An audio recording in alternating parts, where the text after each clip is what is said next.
You said if you buy the fall in the month of May and June, you will be laughing in the second half of this year. That comeback has happened. But what happens now? We've outperformed, we've done rather well, but the world is connected. If there is going to be an energy crisis in Europe and there is going to be a huge Fed concentrated attempt to bring demand down, I'm sure directly, indirectly, it will have impact on global growth, export demand, underlying valuations, everything in a sense gets rebooted.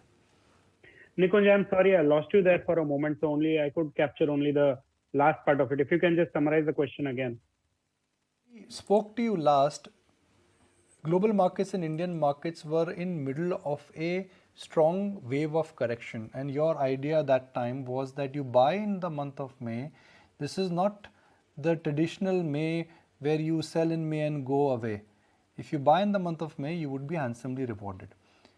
So India has done rather well, but suddenly the macro headwinds which you just referred to are only getting multiplied. So my question is that whether it is energy or whether it is interest rates, in a connected world, I'm sure it will start having impact on global growth, and growth goes down, it's bad for everybody. Absolutely. So no denying that fact that the inflation is proving to be far more sticky in US.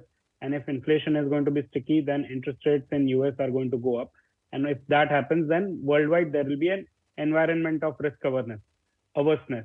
However, having said that, and obviously that will impact more directly India on the export front, but it is more exports of services front. I think India is in a different cycle, whether it is compared to in the manufacturing cycle, capex cycle, real estate cycle. We are in a far different cycle than where the world is. I think a couple of days back, Akash Prakash had also written an article saying that we are at the opposite end of the real estate cycle as compared to China. I think that's absolutely true. But that's not only the case only on the real estate, it's true on the manufacturing cycle front as well. So see, the crises are not a new thing. We have experienced so many crises. In fact, last 10 years are skewed with so many things going wrong, whether it was self-inflicted wound or something that was that emerged externally. But India has found a way to survive that and thrive in that environment. And somehow, luckily, the things seem to be falling in place for us, even in geopolitical context as well. I'm not sure how much credit should go to the government, but I am definitely enjoying the benefits of that.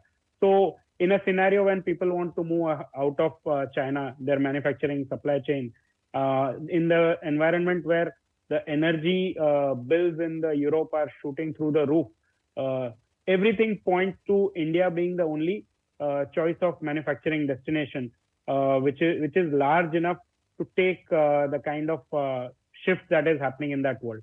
So every earthquake that is happening elsewhere in the world is leading to people looking at India even more favorably.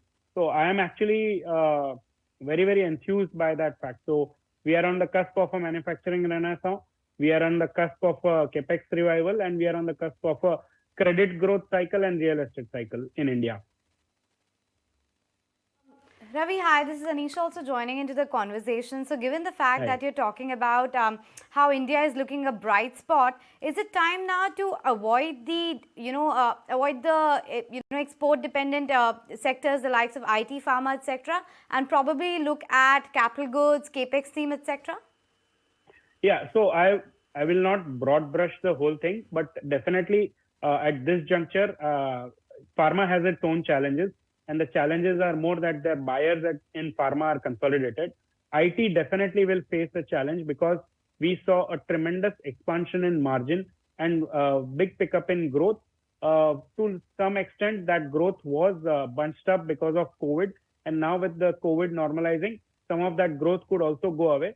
And some of the costs that had not been there during COVID times, like travel and all, can come back. So the margins are getting impacted. So I would say IT definitely faces at least 2-3 quarters of pain in terms of margin and a little bit of slowing down of growth. Pharma has been in a challenging phase for most of the last 3-4 years, except for a few quarters during COVID, where again some amount of temporary demand spike had come. But this again, I am not saying that this is the export basket to avoid, but there are other export baskets which are actually doing well. So manufacturing exports are picking up, engineering exports are picking up, defense exports are picking up. So those are the places that one should be focused on from the exports point of view. But again, coming back, I am looking at essentially companies that are more domestically focused. If they do have a export play, well and good. But if you want to look at companies that are linked to the domestic cycle, because that is where the revival is happening.